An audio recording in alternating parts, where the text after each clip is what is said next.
কেউ বলবেন যুদ্ধ করা, কেউ বলবেন ধন অর্জন করা, আবার কেউ বলবেন জ্ঞান অর্জন করা সব থেকে বেশি কঠিন। এবার প্রত্যেক ব্যক্তির নিজস্ব অভিজ্ঞতা আছে, আর সেই অনুসারে তার নিজস্ব একটা উত্তর আছে।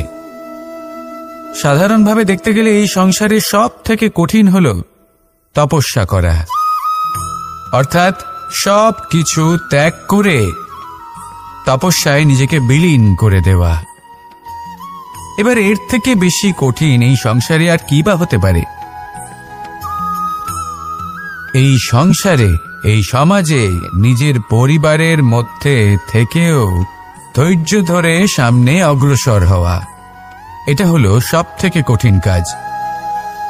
কারণ যখন আপনি তপস্যা করেন তখন সেখানে আপনার ধৈর্য ভাঙার মতো কেউ থাকেন না, না কোনো বন্ধু, না কোনো আত্মীয়, না কোনো শত্রু, কেউ না। কিন্তু যখন আপনি এই সমাজে, এই পরিবারে থাকেন, কোনো না কোনো ব্যক্তি এসে আপনার ধৈর্যের বাঁধ ভেঙে দেওয়ার ক্ষমতা রাখেন। তারা আপনার ধৈর্যের বাঁধ ভেঙে দেয়, আর কখনো কখনো তারা অনিচ্ছাকৃতভাবেই সেটা করে থাকেন। কারণ তাদের মানসিকতা আপনার থেকে আলাদা, তাদের কর্ম আপনার থেকে আলাদা, তাদের দৃষ্টিভঙ্গি আপনার থেকে আলাদা, জীবন যাপন আপনার থেকে আলাদা। সেক্ষেত্রে আপনি ধৈর্যচ্যুত হন, প্রসন্নতা আপনার থেকে ছিনিয়ে নেওয়া হয়। সেই জন্য এই সংসারে, এই পরিবারের থেকেও ধৈর্য ধরে সামনে অগ্রসর হওয়া কোনো পর্বতের শিখরে গিয়ে তপস্যা করার থেকেও অনেক বেশি কঠিন। আর যে ব্যক্তি এই সমাজেই, এই পরিবারে, সেই সকল মানুষের মধ্যে থেকে গিয়েও ধৈর্য ধরে অগ্রসর হতে থাকেন, যারা এই কাজটা শিখে নিতে পারেন, তারাই কিন্তু জীবনে আনন্দ লাভ করতে পারেন। এই ধৈর্যই শেষে আপনার জীবনে প্রসন্নতা বহন করে আনবে। তাই ধৈর্য ধরে জীবনের পথে অগ্রসর হন, আর আমার সাথে ভালোবেসে বলুন রাধা রাধা। এই জীবনে তিনটি গুরুত্বপূর্ণ শব্দ আছে যা বোঝা আমাদের কাছে খুব গুরুত্বপূর্ণ, এবং এই তিনটি শব্দের নিজস্ব অর্থ আছে। প্রথম হল সঙ্গবদ্ধতা, অর্থাৎ একসাথে মিলে কাজ করতে হবে, একসাথে মিলে পরিশ্রম করতে হবে, সামনে এগোতে হবে। এরকম করতে পারলে আপনার শক্তি বৃদ্ধি পাবে, আপনার ক্ষমতা বৃদ্ধি পাবে, আপনি এগোতে পারবেন এবং অনেক দূরে যেতে পারবেন। দ্বিতীয় হল আত্মবিশ্বাস। হেরে যাওয়া বস্তুও আবার জিতে নিতে পারবেন। যদি আপনার নিজের আত্মবিশ্বাস থাকে তাহলে আপনি কখনো পরাজিত হবেন না। এবং তৃতীয় হল অহংকার। জয়লাভ করার পরেও কিন্তু এটা আপনাকে পরাজিত করতে পারে। সেই জন্য জীবনে সঙ্গবদ্ধ হন, আত্মবিশ্বাস রাখুন, কিন্তু কখনোই অহংকার করবেন না। এই অহংকার আপনার থেকে সব কিছু কেড়ে নিতে পারে। এই অহংকারের জন্যই মথুরাপতি কংস নিজের পতনের দিকে অগ্রসর হয়েছিলেন। এই অহংকারকে ত্যাগ করুন, আর আমার সাথে ভালোবেসে বলুন রাধা রাধা। আজ আমি আপনাদের একটা কাহিনী শোনাবো। এটা হলো একটা বিশাল আকার বটগাছের এবং একটি নিম গাছের গল্প। এই নিম গাছটা সেই বটগাছের কাছেই অবস্থিত ছিল। একদিন কয়েকজন কাঠুরে বনে প্রবেশ করলেন। তাদের দেখে এই নিম গাছ খুব ভয়ভীত হয়ে পড়ল ও সেই বটগাছের কাছে সাহায্য চাইল। বলল যে, হে বটগাছ, আমাকে সাহায্য করুন, আপনার এই শাখা প্রশাখা দ্বারা আমাকে ঢেকে রাখুন, যাতে এই কাঠুরেরা আমাকে দেখতে না পান আর আমি বেঁচে যাই। কিন্তু সেই বটগাছ ছিল অসম্ভব অহংকারী। নিজের অহংকারে সে মত্ত হয়েছিল। সে না ওকে উত্তর দিল আর না ওকে সাহায্য করল। সেই কাঠুরেগণ এলেন, নিম গাছটা কাটলেন আর চলে গেলেন। কিছুদিন পরে আবার সেই কাঠুরেগণ সেই বনে এলেন, আর এইবার তাদের কুঠার দ্বারা বটগাছে আঘাত করতে শুরু করলেন। এই প্রহার সহ্য করতে করতে বটগাছটি দেখল ও বুঝতে পারল যে সেই কুঠারগুলি নির্মিত হয়েছে সেই নিম গাছের ডাল দিয়েই। এবার এই ভুলটাই বেশিরভাগ মানুষই করে বসেন, বিশেষ করে তখন যখন তার কাছে শক্তি থাকে, সাফল্য আসে। নিজের অহংকারে মত্ত হয়ে দুর্বল ব্যক্তিকে আঘাত করে, তাদের কষ্ট দেয়। কখনো এটা ভাবে না যে ভবিষ্যতে এরাই তাদের পতনের কারণ হতে পারে। তাই যদি আপনার কাছে শক্তি থাকে আর আপনি সাফল্য লাভ করতে থাকেন, তাহলে নিজেকে শান্ত করুন এবং এই অহংকারকে ত্যাগ করুন। যদি কেউ দুর্বল হয় তাহলে তাকে আঘাত করবেন না, তাকে কষ্ট দেবেন না, বরং তাকে সাহায্য করুন, পারলে তাকে রক্ষা করুন। আসুন আর আমার সাথে ভালোবেসে বলুন, রাধা রাধা। আমরা সবাই জীবনে অগ্রসর হতে চাই, তার জন্য চেষ্টা করি, পরিশ্রম করি, কিন্তু কখনো কখনো আমাদের আশেপাশের কিছু মানুষ, যেমন আমাদের আত্মীয়, আমাদের বন্ধু, আমাদের শত্রু, এদেরকে এগিয়ে যেতে দেখে আমরা কখনো কখনো নিজেরা থেমে যাই। এর অর্থ কি তার মানে এটা যে আমাদের কোনো খামতি ছিল বা আমরা কোনো ভুল করে ফেলেছি? না, বেশিরভাগ সময় আমাদের কোনো ভুল থাকে না, আমাদের কোনো খামতিও থাকে না। শুধু একটা ছোট্ট বিষয় আছে যেটা আমরা বুঝতে পারি না। আমরা চেষ্টা করি অন্যদের জীবনযাত্রা দেখতে। আমরা দেখতে চেষ্টা করি যে তাদের জীবনে তারা কিভাবে এগিয়ে চলেছেন, অগ্রসর হওয়ার জন্য ওনারা কি কি করছেন, আর যা করছেন তাতে ওনারা কিভাবে উপকৃত হচ্ছেন।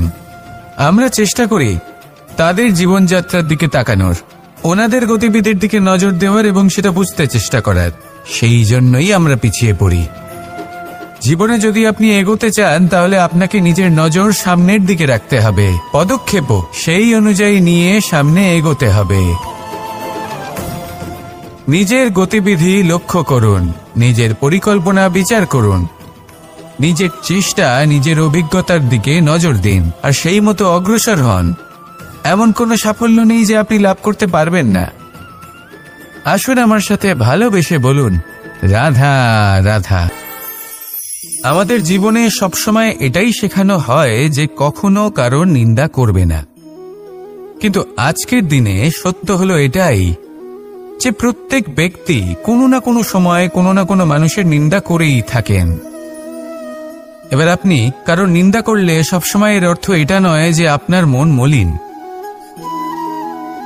কখনো কখনো এমন কিছু পরিস্থিতির জন্ম হয়, কিছু ব্যক্তি আমাদের এমন দুঃখ দেন যে সেই দুঃখের বশে আমরা নিন্দা করতে শুরু করি। এবার নিন্দার বিষয়ে এমন এক সত্য আছে যেটা জানা প্রয়োজনীয়, যেটা আমি আপনাকে একটা উদাহরণ দিয়ে বোঝাবো। আপনি কখনো একটা চিত্র অঙ্কন করতে চেষ্টা করবেন, যতক্ষণ না সেই রং আমাদের হাতে লেগে যাচ্ছে ততক্ষণ আমাদের সেই চিত্র পূর্ণই হয় না। এবার এটাই হয় নিন্দার ক্ষেত্রেও। কেউ আপনাকে যতই দুঃখ দিক না কেন, যদি আপনি কারোর নিন্দা করেন তাহলে কোথাও না কোথাও সেই নেতিবাচক শক্তি অবশ্যই আপনার মধ্যে প্রবেশ করবে। তাহলে সেক্ষেত্রে কি করা যায়? কিভাবে অন্যের নিন্দা করা থেকে নিজেকে বিরত রাখা সম্ভব? একটাই পথ আছে, একটাই বিকল্প আছে, নিজের বিকাশ। নিজের বিকাশের পথে অগ্রসর হতে থাকুন, নিজের কাজে এতটাই নিমজ্জিত হয়ে যান যে কারো নিন্দা করার মতো কোনো সময় যেন আপনার হাতে না থাকে। তাতে আপনার মনও মলিন হবে না, আর জীবনে অনেক দরজা আপনার জন্য খুলে যাবে। আসুন আমার সাথে ভালোবেসে বলুন, রাধা রাধা। শ্রীরাম যখন সুগ্রীবের সাথে মাতা সীতাকে খোঁজার জন্য ভ্রমণ করছিলেন, তখন সুগ্রীবের ভৌগোলিক জ্ঞান দেখে শ্রীরাম হতবাক হয়ে গেলেন। তখন সুগ্রীব বললেন যে যখন বালির হাত থেকে উনি পালাচ্ছিলেন, নিজের প্রাণ বাঁচিয়ে পালাচ্ছিলেন, উনি তখন অনেক জায়গায় গেছিলেন, কিন্তু কোথাও যেন উনি যোগ্য আশ্রয় খুঁজে পাচ্ছিলেন না। বালি সুগ্রীবের প্রাণ হরণ করতে চাইছিল, ওকে শেষ করে দিতে চাইছিল, আর সুগ্রীব শুধু নিজের প্রাণ বাঁচিয়ে পালাতে চাইছিল। এক স্থান থেকে অন্য স্থানে, সেই স্থান থেকে আবার আরেক স্থানে। এই বিপদের সম্মুখীন হতে গিয়ে সুগ্রীবের ভৌগোলিক জ্ঞান বৃদ্ধি পেল। এর অর্থ বুঝলেন আপনি? যে জীবনে যখন সমস্যা আসে, জটিলতা আসে, সেটা দেখে আমরা ত্রস্ত হয়ে পড়ি, দুঃখী হয়ে পড়ি যে এমনটা আমার সাথে কেনই বা হচ্ছে। কিন্তু দুঃখী হওয়ার কোনো প্রয়োজন নেই, কারণ এই সমস্যা আমাদের কিছু শিক্ষা দেওয়ার জন্যই আসে। সেই শিক্ষা লাভ করা খুবই প্রয়োজনীয়। সেই শিক্ষার দিকে নিজের মনোনিবেশ করুন, সেই শিক্ষা আত্মস্থ করুন, জীবনে অগ্রসর হন, আর আমার সাথে ভালোবেসে বলুন, রাধা রাধা। এই সংসারে এমন অনেক মানুষ আছেন যারা এটা চান যে সবকিছু তাদের ইচ্ছা অনুসারে চলবে এবং সেই চেষ্টাই করতে থাকেন। কিন্তু সত্যি হলো এটাই যে এই সংসারের নির্মাণ কোনো মানুষ করেনি এবং সেই জন্য এই সংসার কোনো মানুষের ইচ্ছা অনুসারে চলবে না, বরং মানুষকে সংসারের ইচ্ছা অনুসারে চলতে হবে। যদি আপনার জীবনে এমন কোনো পরিস্থিতি আসে যাতে আপনি হয়তো দুঃখ পেলেন, কষ্ট পেলেন এবং সেটা বদলাতে চান, তাহলে তা বদলানোর চেষ্টা করুন।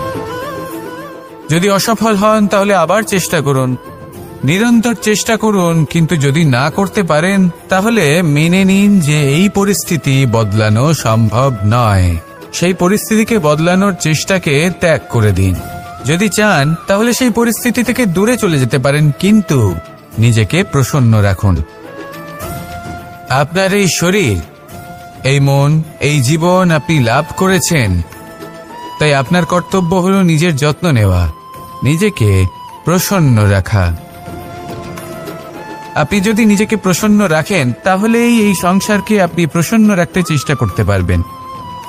তাহলে প্রসন্ন থাকুন আর মনে এই প্রসন্নতা নিয়ে বলুন, রাধা রাধা।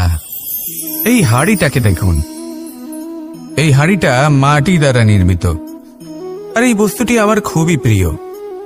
ছোটবেলায় মা এই হাড়িতেই মাখন বানিয়ে রাখতেন, কিন্তু যেই আমি সুযোগ পেতাম আমি সেই হাড়ি ভেঙে সমস্ত মাখন খেয়ে ফেলতাম। কিন্তু আমার মনে হয় একটা বিশেষ ব্যাপার আছে, যখনই এটার মধ্যে মাখন রাখা হতো তখন মাখন ঠান্ডা হয়ে যেত। আর আমি ভাবতাম এটা কিভাবে সম্ভব হতে পারে, যেখানে এটা নিজেই নির্মিত হয়েছে আগুনে তপ্ত হয়ে। এটা নির্মিত হয়েছে এইভাবেই, কিন্তু এর ভেতরে সবই শীতল থাকে। এটা কিভাবে সম্ভব? এটা এই কারণে সম্ভব কারণ এই হাড়ি এমন কিছু জানে যেটা জানা আমাদের জন্য খুব প্রয়োজনীয়। যার জন্ম হয়েছে মাটি থেকে, যার ভবিষ্যৎ হলো মাটি, আর ভেঙে যাওয়ার পরে যা কি সেই মাটিতেই মিশে যেতে হবে, তার নিজের অন্তরে অহংবোধের উত্তাপ ধরে রেখে কি লাভ? এটাই হলো জীবনের একটি সার কথা, যেটা আমাদের সকলকে বুঝতেই হবে, শিখতে হবে, যাপন করতে হবে। আর যখন আপনি উপলব্ধি করবেন যে আপনি নশ্বর, যখন উপলব্ধি করবেন যে আপনার জন্মের আগেও আপনার কোনো অস্তিত্ব ছিল না, আর মৃত্যুর পরেও আপনার কোনো অস্তিত্বই থাকবে না, জীবনে কোনো কিছুই আপনার ছিল না, আজও নেই আর না ভবিষ্যতে কখনো হবে, তখন আপনা থেকেই জন্ম এবং মৃত্যুর মাঝে এই যে সময় থাকে যাকে আমরা জীবন বলি, সেটা আপনি শান্তভাবে যাপন করতে শুরু করবেন। সেই জন্য জীবনে কখনোই অহংকার করবেন না, শুধু শুরু এবং শেষের কথা মনে রাখবেন। তাহলে আজকের এই বর্তমান শান্তিপূর্বক প্রসন্ন চিত্তে যাপন করতে পারবেন এবং এই মন প্রসন্ন হয়ে বলবে, রাধা রাধা। প্রত্যেক মানুষ ভালো কাজও করেন, আবার খারাপ কাজও করেন। যখন ভালো কাজ করেন তখন তিনি প্রশংসার পাত্র হন, যখন খারাপ কাজ করেন তখন তাকে নিন্দা করা হয়, কখনো অপমানও করা হয়। যখন কেউ ভালো কাজ করে তার প্রশংসা করুন, অনেক অনেক প্রশংসা করুন, অত্যাধিক প্রশংসা করুন। কারোর প্রশংসা করলে আপনার কোনো ক্ষতি হবে না।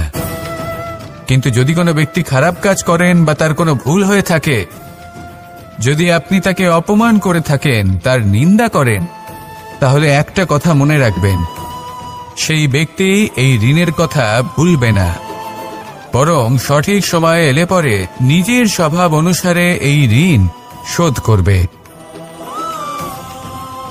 আসুন আমার সাথে ভালোবেসে বলুন, রাধা রাধা। এই সংসারে আমরা শুধু সেই বস্তুগুলিকেই অনুভব করতে পারি যেগুলো আমাদের পঞ্চ ইন্দ্রিয় গ্রাহ্য করে, যেমন যেমন আমরা চোখ দিয়ে দেখতে পাই, কান দিয়ে শুনতে পারি, আদি ইত্যাদি।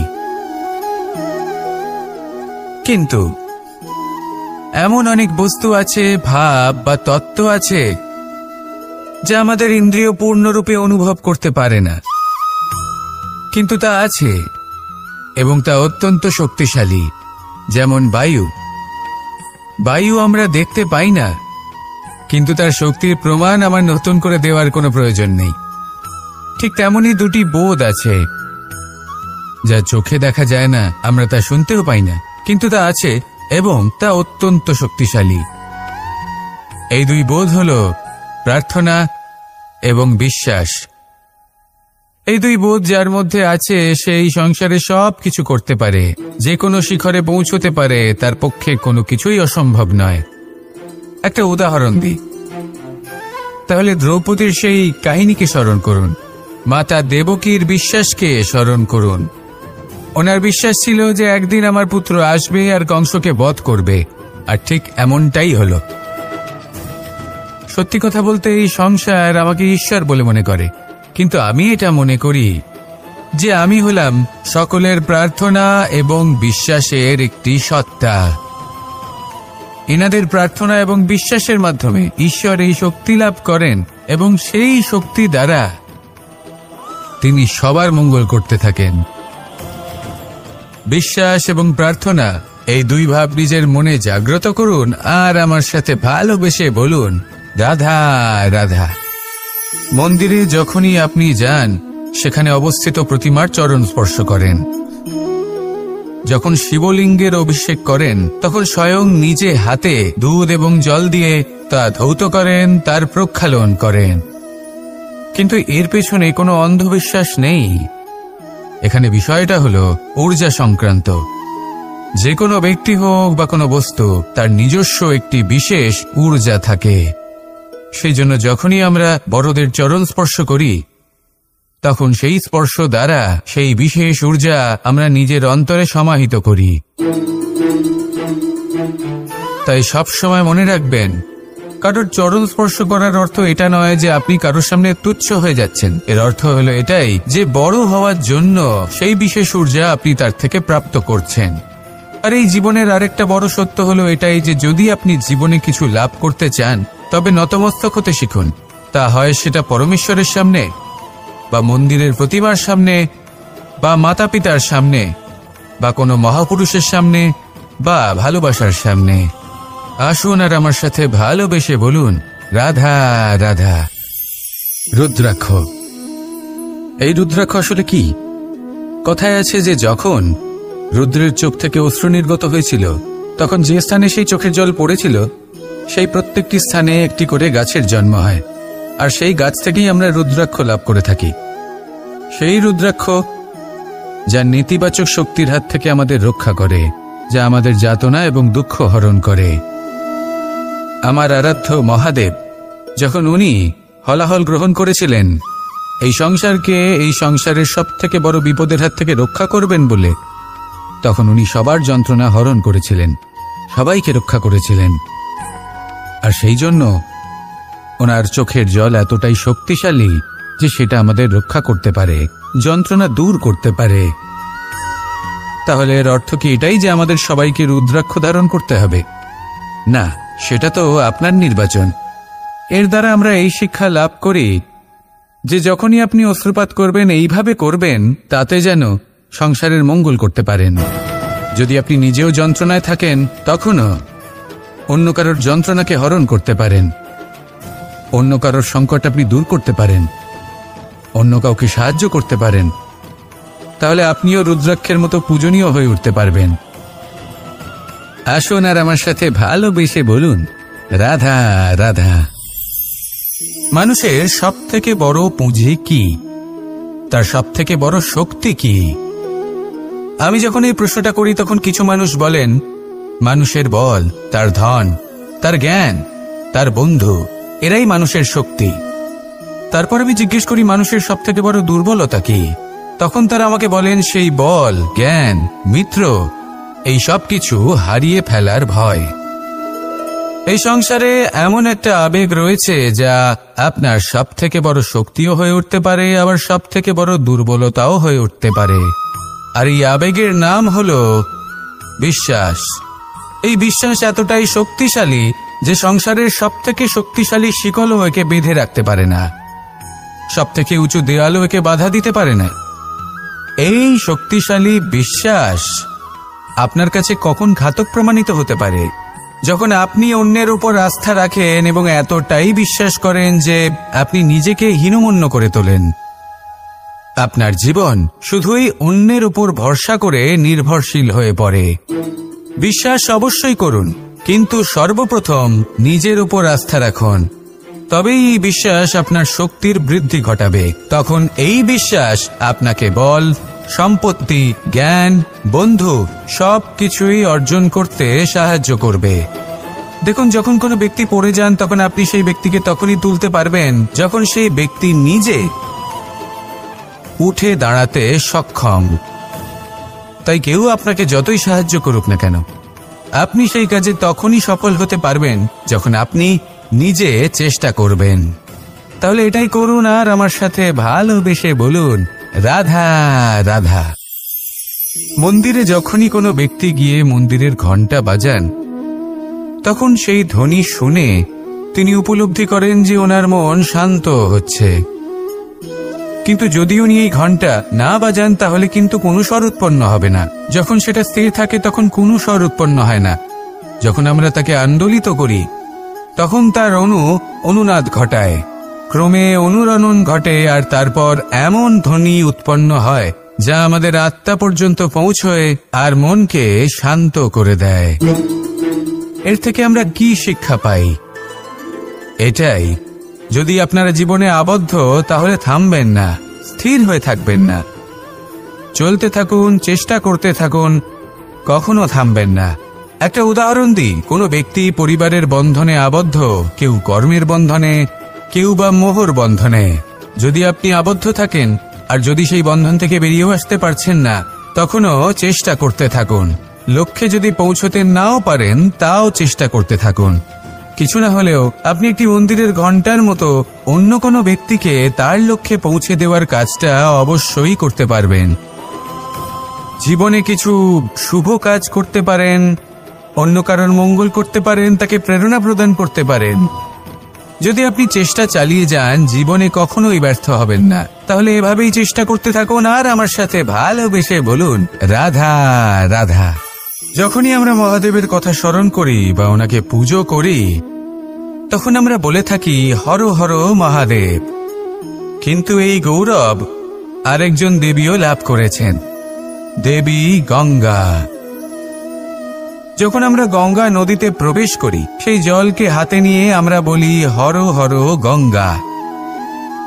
ভেবে দেখুন, ভারতে এবং এই সংসারে এত সংখ্যক নদী রয়েছে, কিন্তু এই গৌরব, এই সম্মান, এই মহানুভবতা শুধুমাত্র দেবী গঙ্গাই লাভ করেছেন। এমন কেন? কারণ দেবী গঙ্গা যে স্থান থেকে প্রবাহিত হতে শুরু করেন সেই স্থান থেকেই এই সংসারের সিঞ্চন শুরু হয়ে থাকে। নিজের সঞ্জীবনী শক্তি দ্বারা উনি সংসারের মঙ্গল করেন। মানুষের অন্তরের সেই পাপ, নেতিবাচক বোধ, সেই মালিন্য উনি নিজের অন্তরে সমাহিত করেন, সেই মানুষের শুদ্ধিকরণ করেন, আর তার বদলে কিছুই চান না। ঠিক সেভাবেই আমাদের জীবনে এমন কিছু মানুষ আছেন, যদি আমরা তাদের সাহায্য করতে পারি, বিপদ থেকে বেরিয়ে আসার জন্য তাদের প্রেরণা যোগাতে পারি, ওনাদের শক্তি প্রদান করতে পারি, ওনাদের দুঃখ ও যন্ত্রণা আমরা হরণ করতে পারি, আর তার বদলে কিছুই না চাই, তাহলে আমরাও মহান হওয়ার পথে অগ্রসর হয়ে যেতে পারি। হয়তো সেই দিন সকলে আমাদের জয় জয়কার নাও করতে পারেন, কিন্তু সেই দিন আমরা হর হর মহাদেব, হর হর গঙ্গা এই দুই কথার সার অবশ্যই বুঝতে পারব। আসুন আর আমার সাথে ভালোবেসে বলুন, রাধা রাধা। রাজা দশরথ ছিলেন রঘুকুলের অত্যন্ত শ্রেষ্ঠ রাজা, কিন্তু একটা সমস্যা ছিল। অনেক অনেক চেষ্টা সত্ত্বেও, পুজো অর্চনা করা সত্ত্বেও ওনার কিছুতেই সন্তান লাভ হচ্ছিল না। প্রজারা চিন্তিত ছিলেন যে এর পরে কি হবে, এই রঘুবংশকে কে এগিয়ে নিয়ে যাবে। কিন্তু রাজা দশরথ এই চিন্তা থেকে মুক্ত ছিলেন, কারণ ওনার শ্রবণ কুমারের অন্ধ মাতা পিতার দেওয়া সেই অভিশাপের কথা মনে ছিল। যখন ভুলবশত রাজা দশরথের বাণ দ্বারা শ্রবণ কুমারের মৃত্যু হয়, তখন শ্রবণ কুমারের মাতা পিতা রাজা দশরথকে অভিশাপ দিয়েছিলেন যে তুমিও নিজেই এইভাবে নিজের সন্তানের বিয়োগে, দুঃখে, যন্ত্রণায় কাতর হয়ে মৃত্যু লাভ করবে। এটা ওনার মনে ছিল। উনি মনে করতেন যে এই অভিশাপ যখন উনি পেয়েছেন তখন তো অবশ্যই ফলবে। আমি আমার সন্তান বিয়োগে মৃত্যু লাভ করব, এর অর্থ হলো এটাই যে আমার সন্তান প্রাপ্তি হবে। সেই অভিশাপে ওনার জীবনে বরদান রূপে ফিরে এলো। যখন সঠিক সময় এলো তখন উনি 4 পুত্র লাভ করলেন, আর তারপর কি হলো সেটা আমরা সকলে জানি। এবার এর থেকে আমরা কি শিক্ষা লাভ করলাম? যে জীবনে এই সমস্যা, এই সংকট বা কঠিন পরিস্থিতি এসব তো আসতেই থাকবে। নিয়তিকে আমরা পাল্টে ফেলতে পারবো না, যেটা হবার সেটা অবশ্যই হবে। তাই যেটা হচ্ছে সেটা আনন্দের সাথে যাপন করলে কেমন হয়? প্রত্যেক সমস্যার মধ্যে কোথাও না কোথাও আনন্দ আছে, সেই আনন্দ খুঁজে বের করতে চেষ্টা করুন। সমস্যার মধ্যে থেকে আনন্দটা খুঁজে নিয়ে সেটাকে মনে ধরে রাখুন, এই আনন্দের সাথে অগ্রসর হন, আর এই আনন্দ সহকারে বলুন রাধা রাধা। এই সংসারে প্রত্যেক মানুষ এটাই চান যে তিনি যেন ধনবান হন, আর্থিক অবস্থা তার ভালো থাকে, ওনার বাড়িতে লক্ষ্মীর আগমন হয়। কিন্তু সেটা হবে কি করে, সেটাই হলো প্রশ্ন। কেউ বলেন যে যদি পরিশ্রম করো তাহলে ধন অর্জন সম্ভব, কেউ বলেন যে যদি বিদ্যা লাভ হয় তবেই ধন অর্জন সম্ভব, কেউ বলেন যে যদি বলশালী হও তবেই সম্পন্ন থাকবে। ভালো কথা, যদি তাই হয়ে থাকে তবে দিনমজুর সারা দিন পরিশ্রম করেন, তিনি কেন ধনী হন না? অনেকজন বিদ্বান মানুষ আছেন এই সংসারে, তারা কেন ধনবান হন না? অনেক সংখ্যক বলশালী ব্যক্তি আছেন, তাদের কাছে ধন নেই কেন? তাদের কেন ধনের অভাব হয়? আবার এমনও কিছু মানুষ আছেন যারা পরিশ্রম করেন, তারা দিনমজুর, কিন্তু তারা ধন অর্জন করতে পারেন। কিছু বিদ্বান ব্যক্তি আছেন যাদের কাছে অধিক মাত্রায় ধন রয়েছে। কয়েকজন বলশালী ব্যক্তি রয়েছেন যাদের কাছে ধনের কোনো অভাব নেই। এমন কেন হয় কিছু মানুষ এটা অর্জন করতে পারেন কিন্তু সবাই নয়? এমন কেন হয়? কারণ লক্ষ্মীকে নিজের গৃহে আমন্ত্রণ করার জন্য সবথেকে বেশি গুরুত্বপূর্ণ বিষয় হল আপনার কর্ম। সৎকর্ম করতে থাকুন, পুণ্য করুন, তবেই গৃহে লক্ষ্মীর আগমন হবে। লক্ষ্মীর অনেক নামের মধ্যে একটি নাম হলো পুণ্য। তাহলে আগে এই পুণ্য অর্জন করুন, তবেই আপনি ধন অর্জন করতে পারবেন, তবেই লক্ষ্মী আপনার গৃহে আগমন করবে। আসুন আমার সাথে ভালোবেসে বলুন রাধা রাধা। আপনি কখনো কোনো বাহনকে দেখে থাকবেন, তার অনেকগুলো ভাগ রয়েছে, ভিন্ন ভিন্ন ভাগ, যেটা একসাথে কর্ম সম্পাদন করে। তা সে চাকা হোক বা যন্ত্র হোক, বা সেই বাহন নিয়ন্ত্রণকারী ব্যক্তি আদি ইত্যাদি। সবাই নিজের ক্ষমতা অনুসারে, নিজের স্বভাব অনুসারে নিজের কর্ম করেন। কিন্তু যখন কথা ওঠে বাহনের অগ্রসর হওয়ার, পথ চলার, তখন তার মূল অর্থ যেটা আমরা বুঝি সেটা হলো চাকা। এবার এমন ঠিক কেন হয়? কারণ চাকার স্বভাব হলো চলতে থাকা, সেই জন্য সে চলতে থাকে, তাই বাহনও চলতে থাকে। এবার সেটাই মানুষকে বুঝতে হবে নিজেদের সম্পর্কের বিষয়। অনেক সময় মানুষ ব্যথিত হয়ে পড়েন, ভাবেন আমাদের এই জীবনে সম্পর্কগুলো আমাদের ইচ্ছে অনুসারে চলে না। এবার এমনটা মানুষের কেন মনে হয়? এই কারণে মনে হয় কারণ সে সম্পর্কগুলো বুঝতেই পারে না। সম্পর্কগুলোর সাথে কিভাবে চলতে হবে, কিভাবে চলা উচিত, সেটাই সে বুঝে উঠতে পারে না। দেখুন, সম্পর্ক যখন তৈরি হয় তখন সেই ব্যক্তি যুক্ত হন, তাদের সাথে নিয়ে আপনি সামনে অগ্রসর হন। এমন কখনোই হবে না যে আপনি এগিয়ে চলেছেন আর আপনার সম্পর্ক আপনার পেছনে পেছনে আসছে। ঠিক যেভাবে বাহনের ক্ষেত্রে চাকার স্বভাব হলো চলতে থাকা, ঠিক সেভাবেই সম্পর্কের স্বভাব হলো সাথে থেকে অগ্রসর হওয়া। তাই এই সম্পর্কগুলোর সাথে যুক্ত থাকুন আর জীবনে অগ্রসর হতে থাকুন।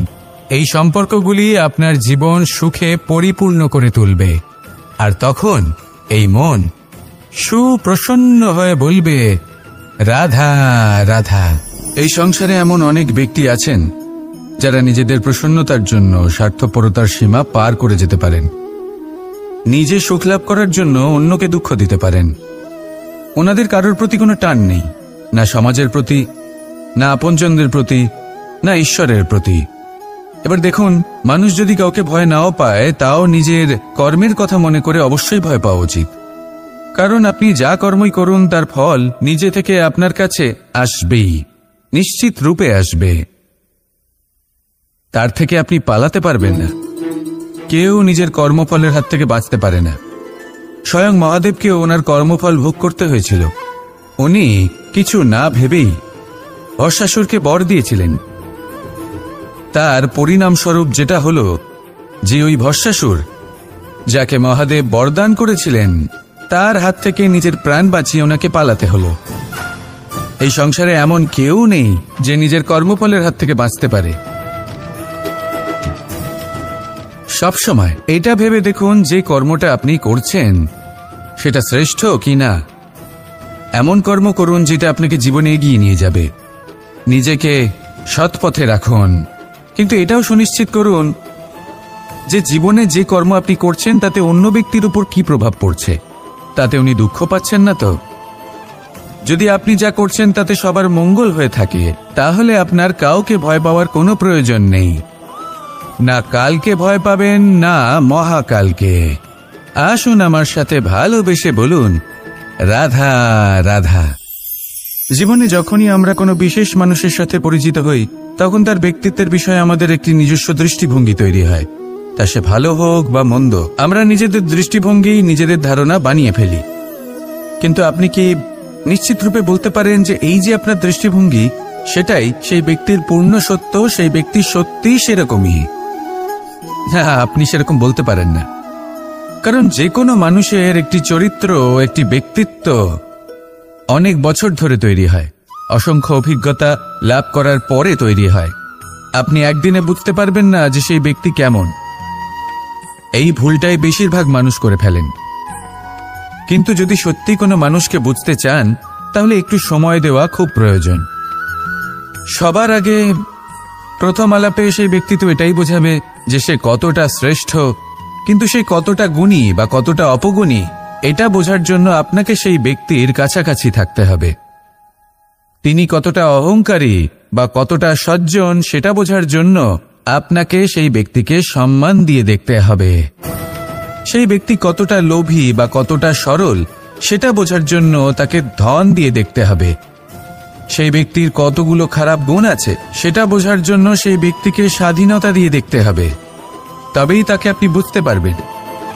যে কোনো মানুষকে বোঝা, তার ব্যক্তিত্ব বুঝে ওঠা এতটা সহজ কাজ নয়। যতক্ষণ কোনো ব্যক্তির ব্যক্তিত্ব সম্পর্কে স্পষ্ট ধারণা না হয় ততক্ষণ সেই ব্যক্তির সাথে সম্পর্কে অগ্রসর হওয়া উচিত হবে না। আসুন আমার সাথে ভালোবেসে বলুন রাধা রাধা।